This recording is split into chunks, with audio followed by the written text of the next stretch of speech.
Right, okay, guys. Uh, Sean the Evie Bloke here, back with another video. Well, not even a video, a live stream. So, yeah, I thought I'd just go live to sort of get a feel for it. This is my first time using this platform, and what have you. So it's all kind of a bit new to me. But yeah, it's kind of interesting though. So, but as you can see, probably from the header, I wanted to talk a little bit about Vauxhall and what's going on there.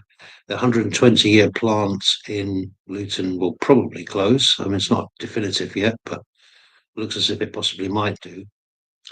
And what is kind of the outcomes of that? Well, and how does this all fit in with the 2030 transition, etc.?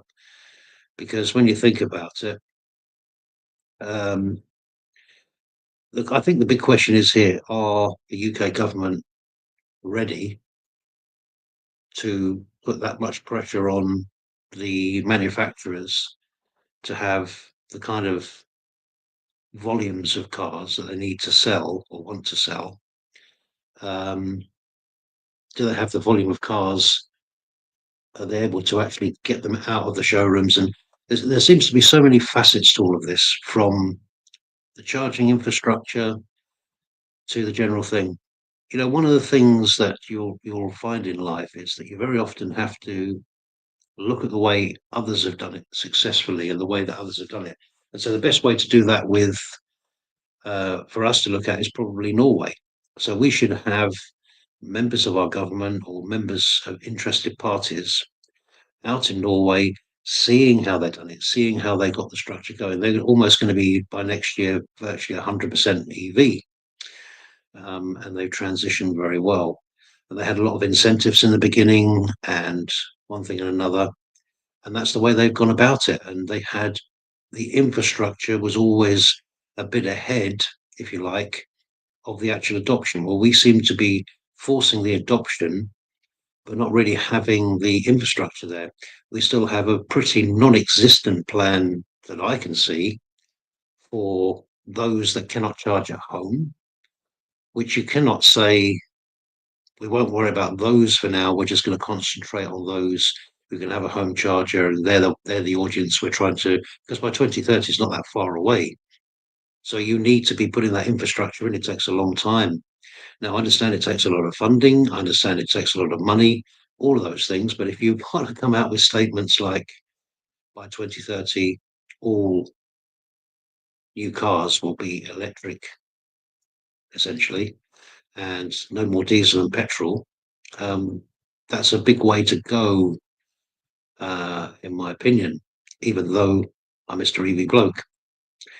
So there has to be a lot of,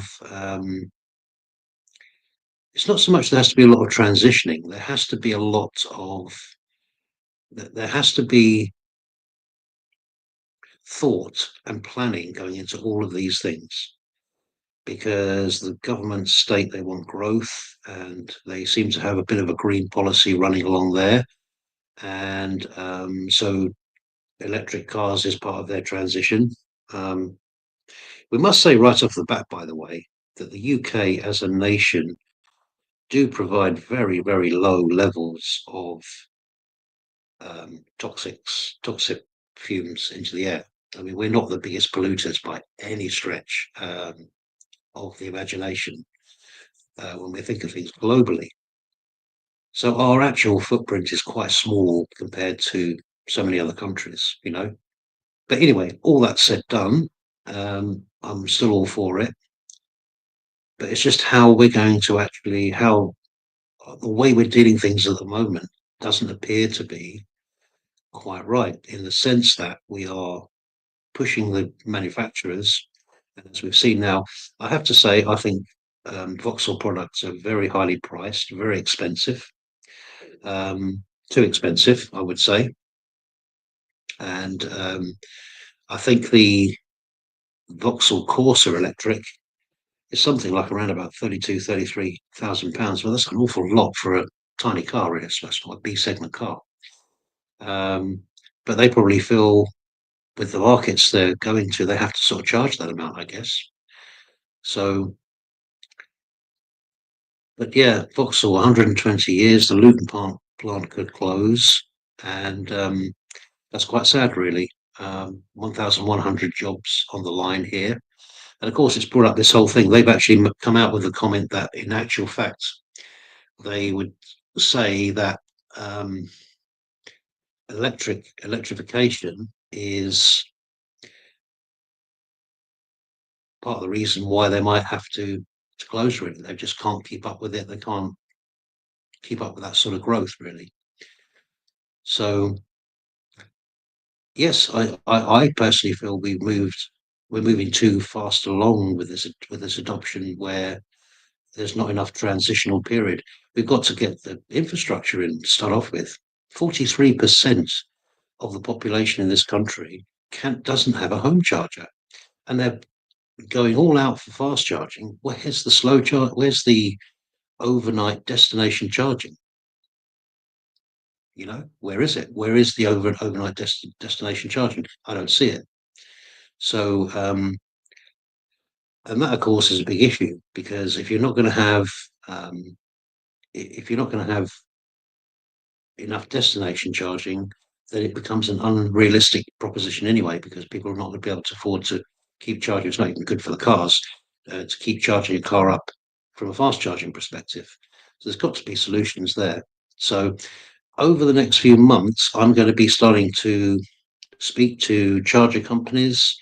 I'm going to be starting to talk to as many professional bodies as I can to see what sort of things are going on in this country with regards to those aspects of destination charging, and what's the plans. And I don't just mean in London and central cosmopolitan cities. I'm talking about rural areas and just everywhere across the country. Because if you really want people to really adopt, one, the price of the cars have to come down. I will say one thing: next year, it's looking like um, we could have um, next year a situation where we have a much better correspondence with that regard, because there's going to be a lot of smaller cars coming out, a lot more affordable cars. We've got the Dacia Spring now, obviously we've got the Renault 5, the two or three of the Renault cars coming out, and they will be smaller products, but there'll also be um, products which are more affordable. Um, but they're the two categories that I think we need to really make some impact on. So on the one side, you've got the manufacturers and what they're delivering, and also on the other side, you've got, of course, the charging side.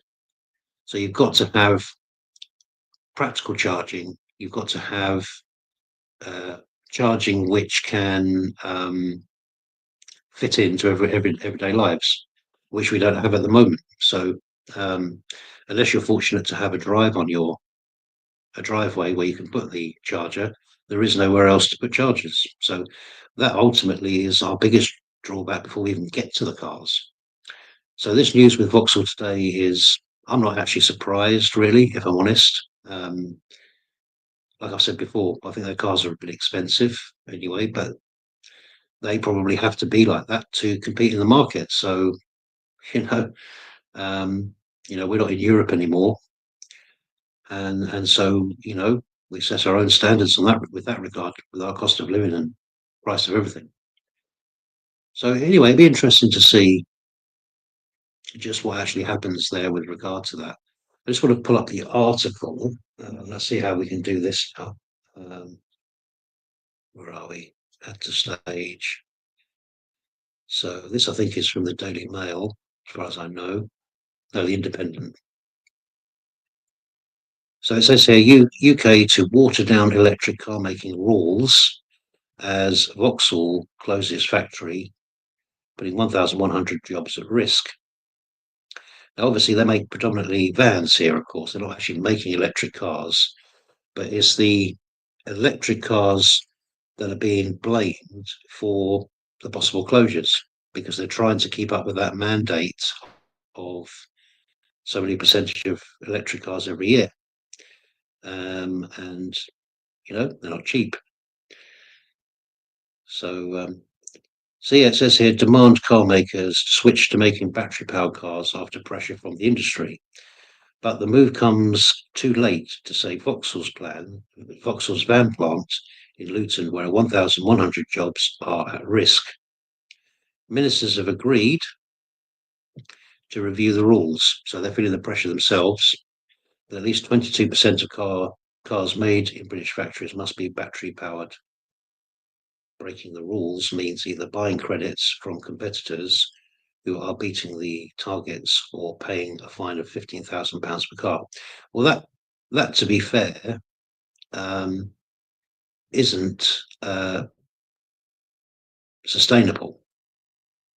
That actually isn't sustainable. So from that perspective, something's got to change there. So I think what I'm going to do is I'm going to reach out to as many people in these sectors that I can to try and get some information and try and find out what's happening with destination charging, what's happening with that rollout. So in other words, is this going to, I personally think they'll backtrack on it and it'll probably go back to 2035. That's my feeling, to allow a lower percentage every year for manufacturers to make the transition. This is a big ask on automakers that have been making petrol and diesel cars for years and years and years to suddenly be sort of almost being pushed down the road of this transition, really, even though I think it's for the better in the long run. But it's got to be done at a sensible level and it's got to be done in the right way. And I don't actually see at the moment that it's being done really in the right way, you could argue. So yeah, so that'll be the things that'll be coming up on these live streams. I want to try and get guests on and that kind of thing, and we're going to thrash all this out and see what the best way forward is. And we don't have all the answers, but we can at least have some debates about this and see what really is going on. There's some charger companies that are now out there. I think of Curbside, and there's a few others that are now dealing with destination charging for those that don't have access to a driveway where they can put their own car and stuff like that. So there are some things going on, but nowhere near enough what's needed. Like I said when I started, 43% of the population will not be able to have a home charger. So you would almost think that should be. See, that's where it's all going wrong. You see, they're not concentrating in the areas where the greatest need are. The need is the infrastructure more than it is anything else, because you can't do a supply and demand. Well, let's just see how electric cars go. There's so much been invested into electric cars. The electric cars are here. So therefore, we've got to start acting like and become the grown-ups in the room, where we start actually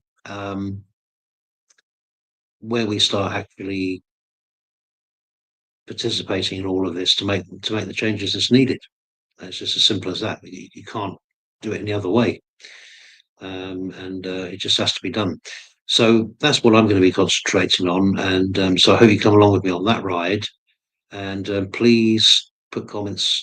When this live goes up, you'll still be able to comment on it. So please put your comments on what you think about the transition and how you think it should be. Do you think it should be 2030, as the government have said it is the right at the moment, or do you think it should be put back a bit to just allow everything to catch up, and that sort of stuff, or do you think it's the wrong course and is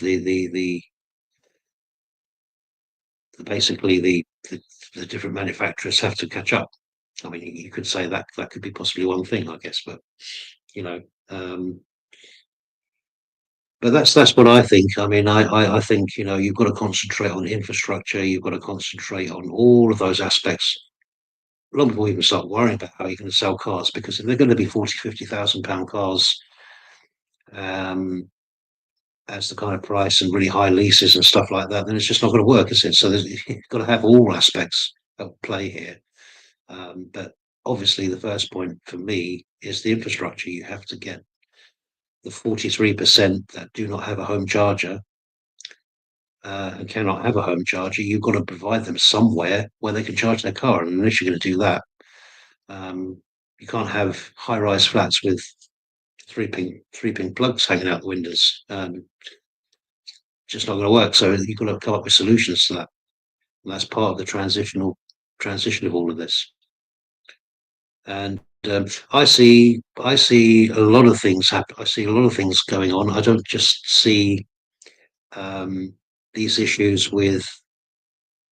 I don't just see these issues with Vauxhall. I think it could become quite widespread with a lot of companies where they're just going to be losing the fight to do this transition on the levels that it's required. I mean, finding the companies £15,000 a car if they don't sell them. I mean, that's just ridiculous. It's just not going to work like that, really. So that doesn't work, in my opinion.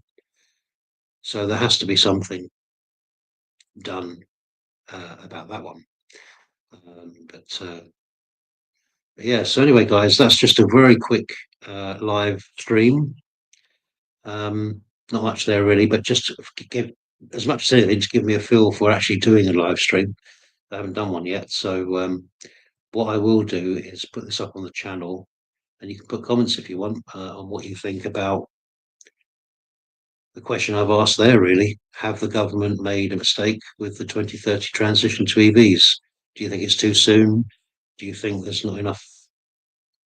Do you think there's not been enough thought gone into that in terms of not just the cars, but the actual infrastructure and everything else around it? So leave your comments, and I shall get back to you soon with another video, I'm sure, or a live stream. And so catch you soon.